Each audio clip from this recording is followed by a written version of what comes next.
Mais uma aula. Hoje nós vamos dar continuidade ao estudo da unidade 2 do livro didático de arte.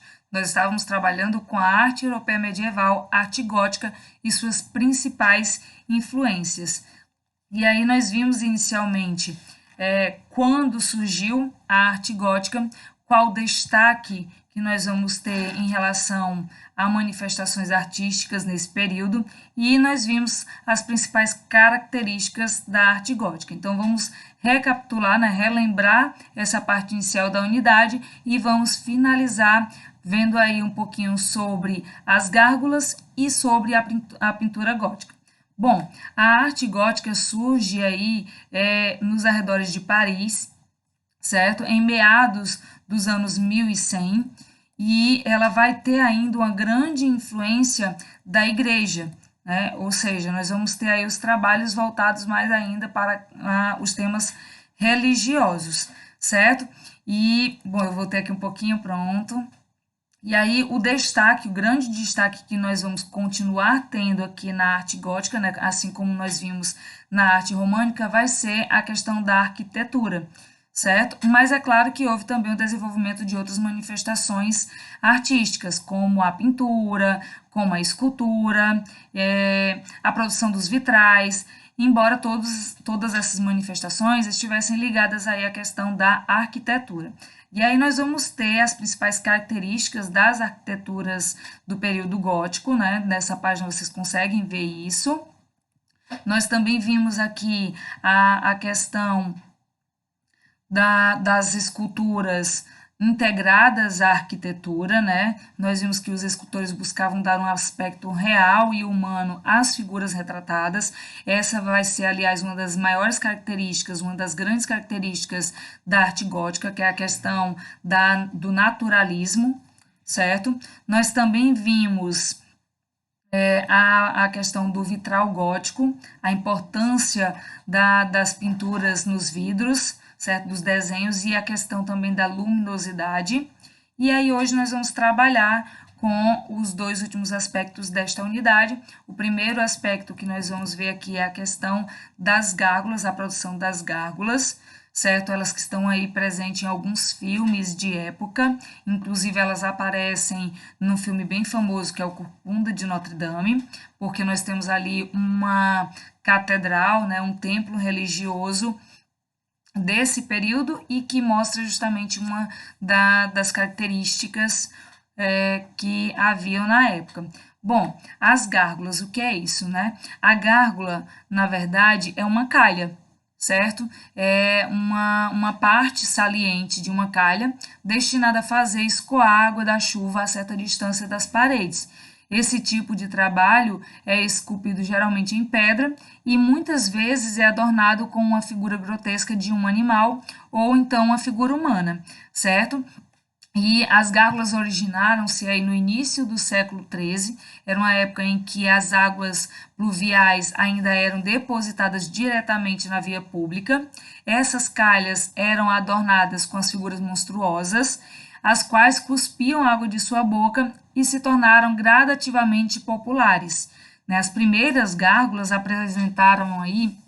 apareceram, aliás, em torno de 1220, e ainda eram poucas e grandes. Ao longo de todo o século XIII, elas se multiplicaram e se tornaram mais longas e finas. As gárgulas, então, assumiram aspectos mais decorativos, certo? É importante destacar isso. As gárgulas, elas tinham aí mais uma finalidade decorativa e passaram a atrair cada vez mais os escultores. Em meados do século XIII, elas já não eram apenas busto, como aí é a primeira imagem que vocês têm. Elas não eram somente o busto, elas passaram a ser de corpo inteiro, certo? E isso vai acontecer justamente em meados do século XIII. Foi em Saint-Urbain de Troves, na França, no final do século XIII, que surgiram pela primeira vez as gárgulas com figuras humanas. Nas construções do período gótico, os arquitetos e escultores usavam bastante dessas esculturas que têm uma forte teatralidade. Outro aspecto importante em relação à questão das gárgulas é que muitas pessoas acreditavam, pessoal, que elas também tinham como função espantar os maus espíritos, certo? Então, elas também tinham essa produção e também podiam ser bastante vistas justamente nos templos religiosos. Bom, aí a gente vai agora para o último aspecto desta unidade, que é a questão da pintura gótica, né? Nós vamos ver aí um pouquinho da característica dessas pinturas. E a principal característica é a questão da busca pelo naturalismo, né? Na representação das figuras na arte gótica. Então, a gente vai ter aqui, ó, a pintura no período gótico desenvolveu-se entre os séculos XII e o início do século XV, quando começou a ganhar novos aspectos que prenunciavam o Renascimento, que vai ser um outro período artístico-cultural que nós também vamos trabalhar. Quando a sua principal característica, como eu falei para vocês, foi a procura do naturalismo na representação das figuras. Os temas da pintura gótica continuaram a ser principalmente religiosos, assim como nós já vimos lá na arte românica, certo? E a gente vai ter justamente cenas como do Velho Testamento, do nascimento de Cristo, o juízo final.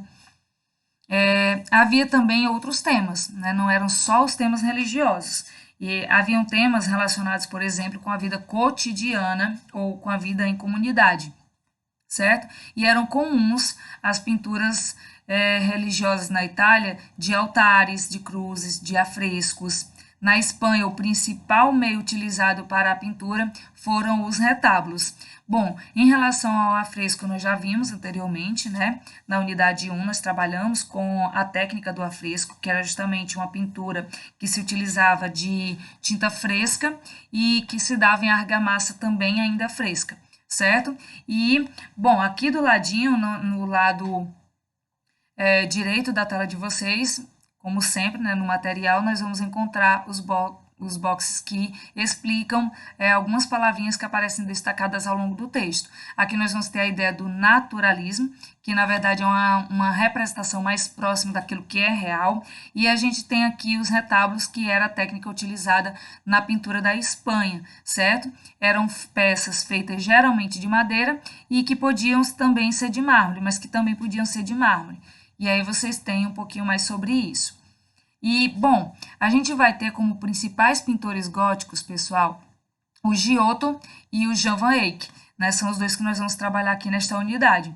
O primeiro é o Giotto, pouco se sabe sobre a vida dele, mas tem uma curiosidade, algo bem interessante. Disse que quando ele tinha 6 anos de idade, ele estava no campo pastoreando as ovelhas com o pai dele, e quando ele fazia isso, né, quando ele saía para pastorear com o pai dele, ele costumava ficar desenhando nas pedras usando carvão.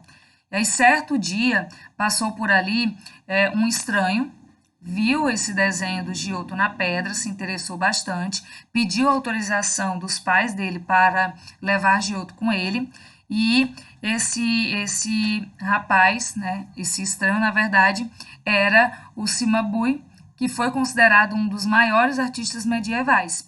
Giotto ficou com ele 6 anos, né, um período aí de 6 anos, certo? E posteriormente também sobre o Cimabue, o Dante Alighieri disse no livro dele A Divina Comédia que Cimabue era o maior pintor florentino, mas que foi superado pelo seu aprendiz. E esse aprendiz era justamente o Giotto.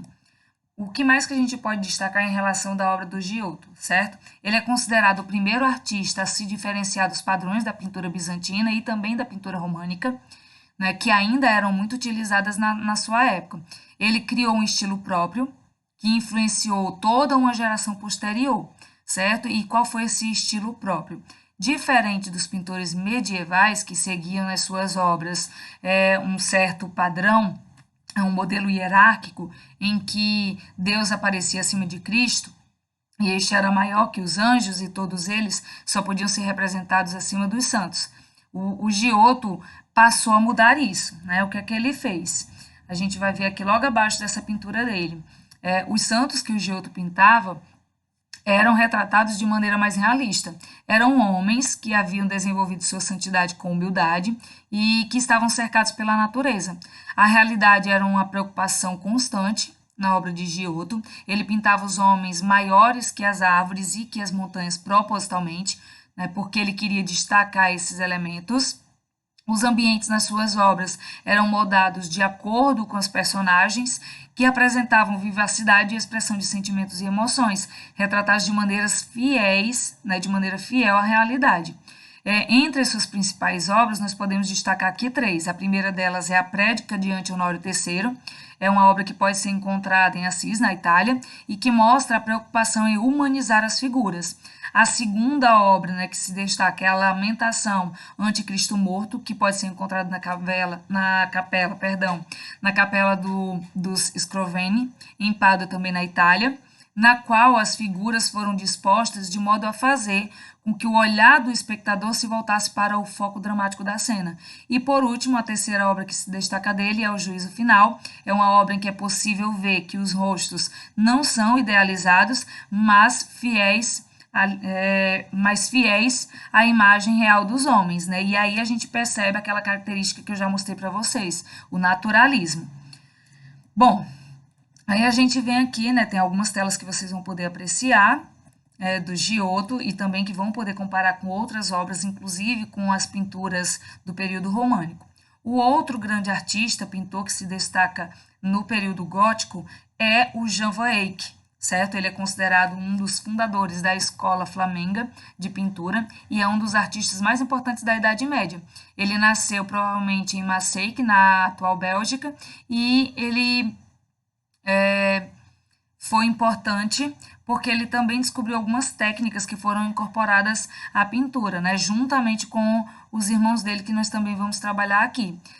O Jan van Eyck trabalhou para o Duque de Borgonha, de quem em 1428 recebeu aí a delicada incumbência de pedir em nome do duque a mão da princesa Isabel, que era filha do rei João I de Portugal, e ele também teve que retratar a futura duquesa de Borgonha e realizar missões diplomáticas e confidenciais, certo? Uma das grandes obras do Jan van Eyck, que inclusive demorou um certo tempo para ser finalizada, é a obra A Adoração do Cordeiro Místico, certo? Ela foi iniciada em 1420, em parceria com um dos irmãos dele, e só foi finalizada em 1432, 6 anos após o falecimento de Hubert van Eyck, né, que era o irmão. Bom, aí a gente vem aqui um pouquinho para as características da pintura do Jan van Eyck, certo? A arte dos países nórdicos da Europa do século XV, onde ele nasceu, é conhecida como Velho Gótico, por suas diferenças em relação à arte da época, inclusive em relação também a Giotto, né? Os irmãos Van Eyck introduziram muitas mudanças em relação aos pintores que antecederam, como o Giotto, que eu citei. Eles descobriram que o modo como a luz incide nos objetos altera a maneira como nós vemos esses objetos, certo? Eles também notaram que certas superfícies, a exemplo de pedras e árvores, absorvem a luz, e ao passo que a água reflete essa luz. Eles também descobriram que também perceberam, aliás, né, que o ar interfere na visão que nós temos dos objetos. Por exemplo, quanto mais distantes estiverem os objetos do nosso campo de visão, mais mais difusos nós vamos enxergar esses objetos.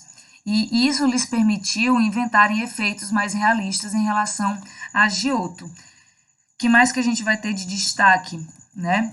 Além dessas descobertas, foram eles os primeiros a utilizar na prática uma descoberta feita pelo monge Teófilo, que é a prática da pintura a óleo, certo? A técnica anterior era a têmpera, que era usada no afresco, que eu também já citei para vocês.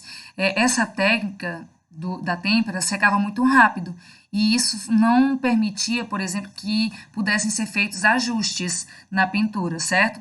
A nova técnica, que é a pintura a óleo, dava brilho e vivacidade e demorava mais a secar, e isso permitia realizar alterações fundamentais nos detalhes, criando um efeito mais naturalista. E a gente vai trabalhar aqui com as principais características das pinturas de Van Eyck, né? Quais são essas características? A gente vai ter aí nesse último parágrafo, né, antes dessa imagem, a questão da observação minuciosa da natureza e o consequente naturalismo na representação. Nós vamos ter também como característica o uso de detalhes meticulosos, nós vamos ver a apresentação de objetos que descrevem o esplendor da corte de Borgonha no final da Idade Média, o uso de forte realismo, a representação fiel das roupas e dos interiores, que criavam aí um valioso registro da época deles, e também nós vamos ter a aplicação da tinta a óleo. Essas são as principais características da pintura dos Van Eyck, né, dos irmãos Van Eyck, do Jan Van Eyck, que é o que nós estamos também destacando aqui. Bom, nessa unidade nós finalizamos com esses dois tópicos. Eu peço que vocês façam uma leitura atenta, mais aprofundada, cuidadosa dessa unidade, e eu espero que o vídeo de hoje tenha ajudado a entender um pouquinho mais sobre o que foi a arte gótica, qual foi a sua importância e influência até para a arte como nós a vemos hoje. Espero que vocês tenham gostado e até o nosso próximo vídeo. Tchau!